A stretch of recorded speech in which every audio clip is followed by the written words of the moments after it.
Hello friends, मेरा नाम दीपक धनराज है। मैं यहाँ जेएनयू से मास्टर्स की पढ़ाई कर रहा था। मैंने इस बार पहली बार यूजीसी नेट जेआरएफ का एग्ज़ाम दिया है, तो उसे पहली ही बार में मैंने क्रैक किया है। तो आज मैं आप सभी लोगों के साथ अपनी प्रिपरेशन जर्नी शेयर करने वाला हूँ, ताकि मैंने किस तरह से पिछले 2 महीनों में पढ़ाई करके ये परीक्षा अच्छे मार्क्स से जेआरएफ के साथ मैंने क्वालिफ़ाई की है। तो आज मैं आप लोगों के साथ अपनी प्रिपरेशन जर्नी स्टार्ट करने वाला हूँ। बेसिकली मैं बिहार से रहने वाला हूँ, मैं भी एक रूरल बैकग्राउंड से रहने वाला हूँ, लेकिन अंडर ग्रेजुएशन मैंने बीएचयू से किया था, बनारस हिंदू यूनिवर्सिटी से, और वहाँ से मेरा सोशियोलॉजी ऑनर्स था।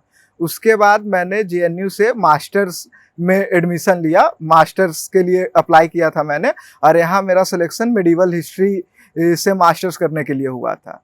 जेएनयू का कोर्स बहुत ज़्यादा रिगरस होता है मास्टर्स का। जैसे यहाँ आपका फोकस एकेडमिक राइटिंग पे बहुत ज़्यादा करवाया जाता है। तो यहाँ का जो मेरा इंटरेक्शन था टीचर के साथ, या जो मैंने कोर्सेज उनके साथ परस्यू किए थे, तो उसने एक तो बहुत ज़्यादा मेरी हेल्प की, और एक बेसिक अंडरस्टैंडिंग बन पाने में उससे मुझे बहुत ज़्यादा हेल्प मिला था। उसके बाद मैंने यहाँ से मास्टर्स कंप्लीट किया, और इसी बार मैंने अपना पहला अटेम्प्ट दिया था यूजीसी नेट का एग्जामिनेशन के लिए। पहले तो आपको कुछ बेसिक बुक तो मस्ट है कि आपको रीड करनी होगी। जैसे उपिंदर सिंह एंशिएंट के लिए, मेडिवल हिस्ट्री के लिए सतीश चंद्रा या हरिश्चंद्र वर्मा में से कोई भी एक बुक, और मॉडर्न हिस्ट्री के लिए आप राजीव अहीर के स्पेक्ट्रम या शेखर बंदोपाध्याय की from Plassey to partition book को रेफर कर सकते हैं। यूजीसी नेट के एग्ज़ाम में हिस्टोरियोग्राफी पे बहुत ज़्यादा फोकस नहीं किया जाता है। हिस्टोरियोग्राफी से इस बार तो एग्ज़ाम में बस 4 से 5 क्वेश्चन पूछे गए थे, लेकिन नॉर्मली 10 क्वेश्चन तक हिस्टोरियोग्राफी से पूछी जाती है। तो हिस्टोरियोग्राफी पढ़ने के लिए मैंने इग्नू के नोट्स को रेफ़र किया था। इसके अलावा एक ई श्रीधरन की किताब आती है हिस्टोरियोग्राफी के ऊपर, तो वो भी आप पढ़ सकते हैं। मैं तो ई श्रीधरन की बुक पूरी नहीं पढ़ सका था, तो मैंने मोस्टली इग्नू के नोट से ही अपना प्रिपरेशन किया था हिस्टोरियोग्राफी के लिए। और इसके अलावा मैंने डिफरेंट यूट्यूब चैनल्स और ये पे जो पेपर वन के प्रिपरेशन के लिए स्पेशली मैंने बहुत से यूट्यूब चैनल के जो फ्री क्लासेस थे उसको फॉलो किया था, और उससे भी ज़्यादा मैंने पेपर वन के मॉक टेस्ट पे बहुत ज़्यादा मैंने फोकस किया था। लाइक जैसे मैं उसको मॉक टेस्ट, जैसे 1 घंटे में अगर मैं मॉक टेस्ट अटेम्प्ट कर रहा हूँ, तो उसके बाद मैं 2 से 3 घंटे उसके सॉल्यूशन पे अपना टाइम देता था, ताकि क्योंकि बहुत से क्वेश्चंस में आपको ऑप्शन रहेंगे 4, तो हर 4 ऑप्शन के बारे में जो डिफरेंट प्लेटफॉर्म होते हैं ऑनलाइन मॉक टेस्ट के लिए, तो वो सारे ऑप्शंस के बारे में भी काफ़ी विस्तार से जानकारी देते हैं।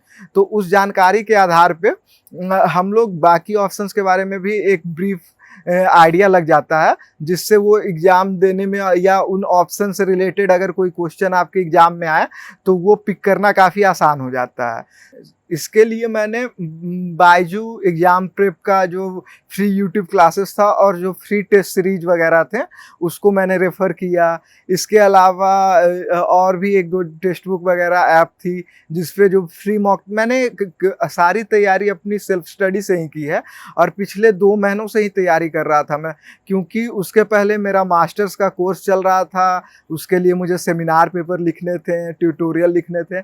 यहाँ जो हमारा मास्टर्स है उसमें एकेडमिक राइटिंग पे बहुत ज़्यादा ही फोकस किया जाता है, तो उस वजह से उन सब चीज़ों में लगातार असाइनमेंट सबमिट करने या ये करने में मुझे थोड़ा सा उस टाइम नहीं मिल पा रहा था। तो इसलिए मैंने एग्ज़ाम मतलब अपना मास्टर्स अच्छे से कंप्लीट किया। उसके बाद 2 महीने थे मेरे पास, तो इसी बीच मैंने अपनी प्रिपरेशन स्ट्रेटजी बनाई। इसके लिए मेरा पेपर वन मैंने थोड़ा टाइम दिया था, 1-1.5 महीने, क्योंकि बहुत से लोग लैक इसलिए करते हैं, उनका नेट निकल जाता है, जेआरएफ नहीं निकल पाता है, क्योंकि वो पेपर वन पे उस तरह से ध्यान नहीं देते हैं। लेकिन पेपर वन में मेरा स्कोर काफ़ी अच्छा था, मेरा स्कोर 36 था, जो one of the good score माना जाता है यूजीसी नेट की एग्ज़ाम में मेरा परसेंटाइल पेपर 1 का 99.69% था, जिसने मुझे काफ़ी ज़्यादा हेल्प की कि मुझे जेआरएफ मिल जाए। क्योंकि पेपर 2 तो अपने सब्जेक्ट का सारे लोग पढ़ते हैं, तो उसमें आप अगर बहुत अच्छा भी पढ़ें तो 2-3 क्वेश्चन आप लोगों से आगे निकल पाएँगे। लेकिन पेपर 1 आपका इक्वली अच्छा है, तो पेपर 1 में भी अगर आप 4-5 क्वेश्चन अच्छे से आप बाकी लोगों से ज़्यादा निकाल लेते हैं, तो आपका मैक्सिमम चांसेस है कि आप जेआरएफ क्वालीफाई कर लेंगे।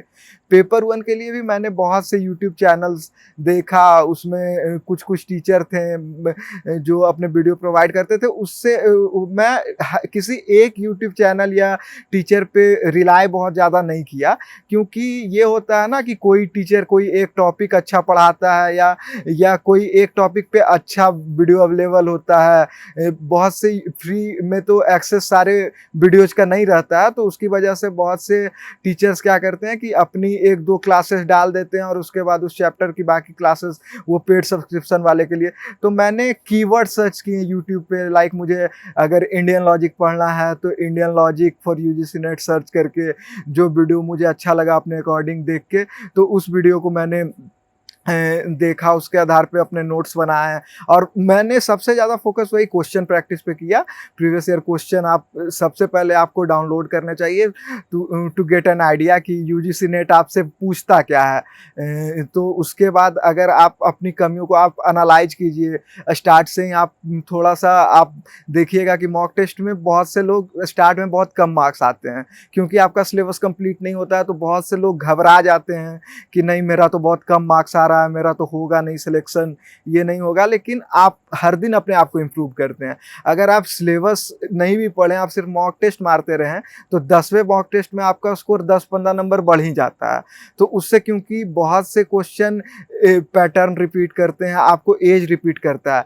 जैसे इस बार एंशिएंट हिस्ट्री से अशोकन इंस्क्रिप्शन पे बहुत सारे क्वेश्चन थे, कभी पैलियोलिथिक एज पे बहुत ज़्यादा क्वेश्चन होता है, कभी आपको कभी डिबेट्स पे क्वेश्चन होता है, like feudalism debate, iron age का डिबेट, डिफरेंट काइंड ऑफ जो हिस्टोरियंस रहे हैं हमारे देश के, बहुत से यहीं जेएनयू के प्रोफेसर रहे हैं उसमें, लाइक रोमिला थापर मैम, हरवंश मुखिया सर, ये सब अभी रिटायर कर गए हैं। अभी करेंटली भी काफ़ी सारे प्रोफेसर थे, तो इनके कंसेप्ट आज हिस्टोरियोग्राफी में न्यू क्या डिबेट्स चल रहे हैं, तो इसको लेके आपको एक अंडरस्टैंडिंग रखनी चाहिए।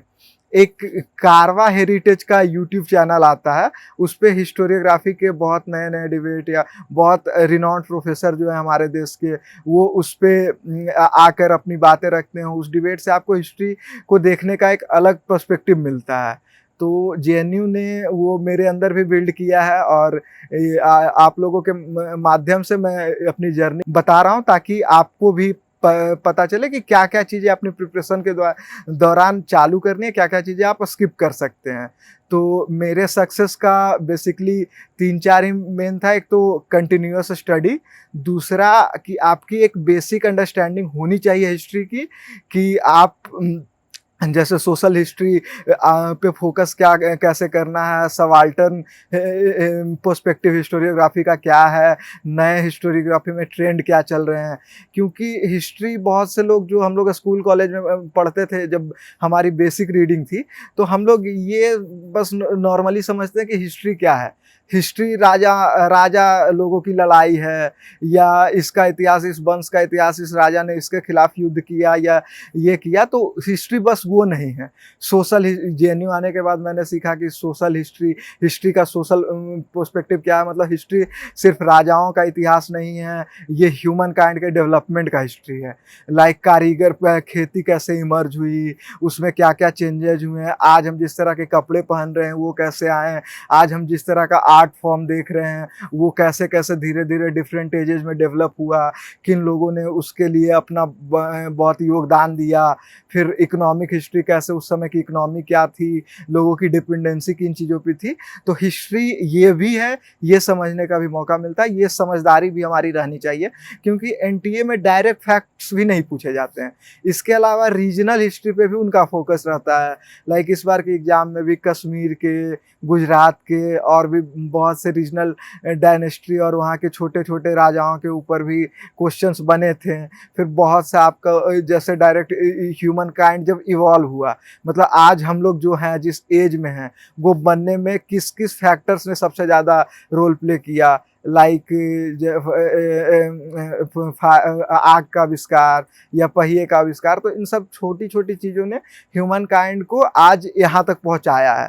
तो इन सब मेजर चीज़ों की हिस्ट्री हमारा आज तक का डेवलपमेंट है। तो इस अप्रोच से अगर हम पढ़ाई करेंगे तो फिर और बाकी प्रीवियस ईयर क्वेश्चन और जो बेसिक बुक मैंने बताई, उपिंदर सिंह, सतीश चंद्रा एंड शेखर बंदोपाध्याय, एंड इसके अलावा आप इग्नू का नोट्स हिस्टोरियोग्राफी के लिए रेफर कर सकते हैं।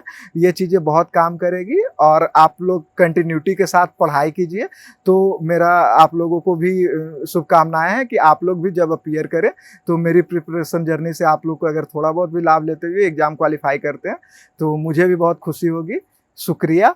और मैं दिल्ली नॉलेज ट्रैक का भी शुक्रिया अदा करना चाहता हूँ कि वो गांव से या दूर दराज के इलाकों से जो बच्चे तैयारी करते हैं उनके लिए ऐसी प्रिपरेशन स्ट्रेटजीज लेके आता है ताकि उनका भी फ्यूचर थोड़ा सा सिक्योर हो सके, उनको भी एक अच्छा मार्गदर्शन मिल सके। Thank you so much.